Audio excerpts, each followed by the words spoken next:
What is up, my friends? Welcome back to another video. Today we are rounding out the Orchestration Essentials crash course with three more instruments of the orchestra: the harp, piano, and celesta. These are still commonly used in the orchestra, but I wanted to fit them into their own video because they are very important, but they don't really fit into the common, strings, woodwinds, brass, and percussion section. So I wanted to treat them as their own type of thing here. So let's talk about the harp first. And before we do that, I want to give you my 10 steps to a clear orchestral sound guide in case you don't have it yet. Essentially, it takes some really important concepts about the orchestra like timbre and balance and understanding how they all work together. And I've condensed it down into a short PDF guide for you to check over. You can read it within a few minutes. But once you start to internalize and practice these concepts, you'll see your mockups improve in a big way. So it's totally free.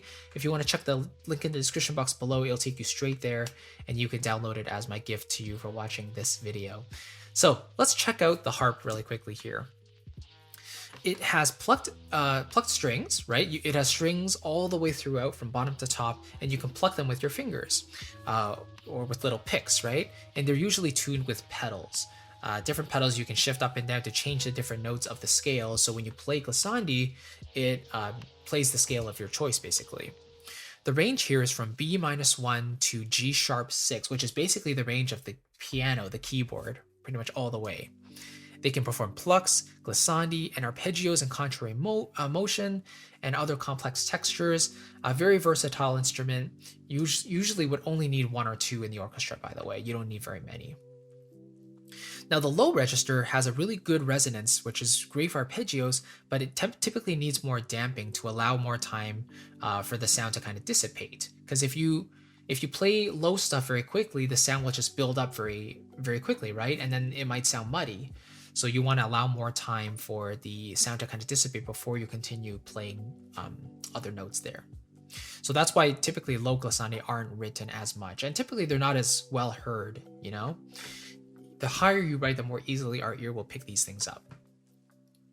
Now, in the middle register, what we usually listen to is, middle range glissandis and textures, and high ones as well. But when we hear solos, arpeggios, glissandi, or chords, these are typically being played in the middle register. So there's a clear, full sound, but it's not as easily heard. So the orchestration has to respect that, right? It has to be a little more pulled back for the sound to actually come forward. Now, in terms of the high register, it can really cut through more dense arrangements. So the higher we go, the more clear and bright the sound of the harp becomes. So there's like a kind of a glittery effect, and it really penetrates through the rest. But it's a little less resonant than the middle and low registers. So if you play a glissando that kind of starts from low but goes all the way high, make sure you do a bit of a crescendo there so you really hear the high notes, and then as you come back down, you decrescendo. That's really important. Let's quickly talk about the piano. So this is technically a stringed percussion instrument with the pedals dampening the instrument with a sustain pedal, right? And then you can also sustain notes, but you could also play staccato. The piano is not as versatile as some of the other instruments.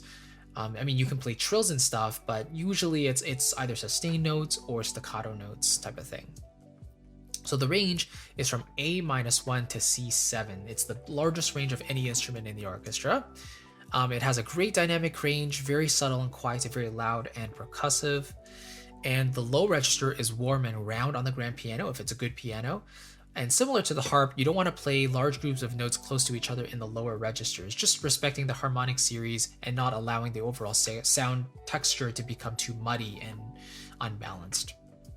The middle register is usually the quietest and the most mellow, while the high register has sharper and clearer attacks, a brighter and shinier sound, and is good for percussive passages because, again, the ear hears those high notes very well.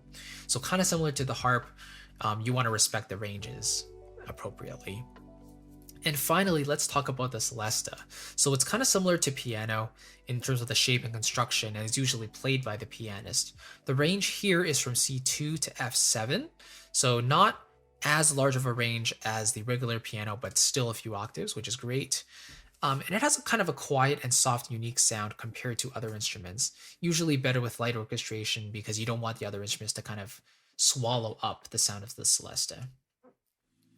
Has relatively limited dynamic range. That kind of reminds me of the harpsichord, where there was really only one dynamic that could be played on that instrument, And generally it has a sweet, soft, round, pure, and bright sound, Depending on how hard you play, there is some bit of velocity difference and discrepancies, but generally the dynamic range is not as much as, like, let's say a regular grand piano.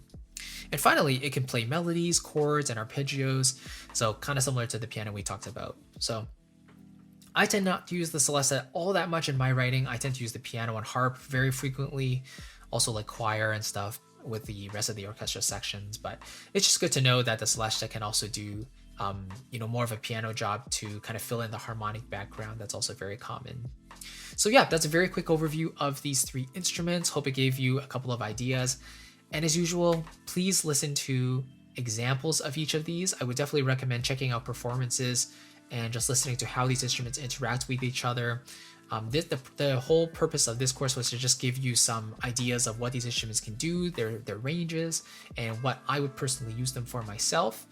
The best way to actually learn is to actually listen and critically write down and absorb what you hear so that you can input your own flavors into your own writing using these instruments as well.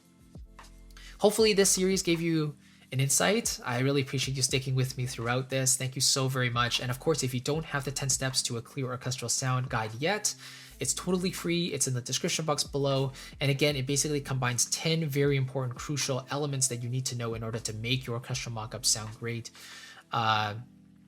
Things like balancing and volume and understanding how the instruments work together and grouping and doubling and things like that. These are all concepts that are fleshed out within the guide, and I've tried to lay it out as easily and simply as possible. So if you want to check that out, just click the link below. It'll take you straight there where you can download it right away.